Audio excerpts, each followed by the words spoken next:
છોટાઉદેપુરના Bodeli Orsang bridge પરથી ભારે વાહનો પસાર કરવા સામેનું પ્રતિબંધનું છોટાઉદેપુર કલેક્ટરે જાહેરનામું પ્રસિદ્ધ કર્યું હોવા છતાં ગત દિવસોમાં એક ટેન્કર પુલ પરથી પસાર થયું હતું, જે પસાર થતાં એ વિડીયો વાયરલ થયો. ત્યાર પછી આ ઘટના બોડેલી સહિત સમગ્ર વિસ્તારમાં ચર્ચાનો વિષય બની હતી.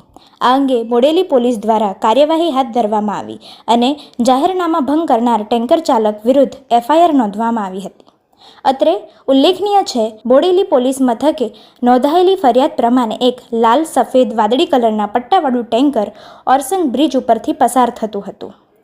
કલેક્ટર છોટાઉદેપુરના જાહેરનામા પ્રમાણે કોમર્શિયલ ભારે વાહનો ઓરસંગ બ્રિજ પરથી પસાર કરવા નહીં તે અંગેનું સાઇનબોર્ડ પણ લગાવવામાં આવેલ હોવા છતાં અને તંત્ર દ્વારા મનાઈ હોવા છતાં બ્રિજ ઉપર હંકારી લાવી રોડ પર ગોઠવેલ બેરિકેડમાં વાકીચૂકી રીતે ચલાવી પ્રતિબંધ બ્રિજ ઉપર પોતાના કબજાનું ટેન્કર પસાર કરી જિલ્લા મેજિસ્ટ્રેટના જાહેરનામાનો ભંગ કર્યો હોય, જેના વિરુદ્ધ બોડેલી પોલીસ મથકે FIR પણ નોંધવામાં આવી હતી.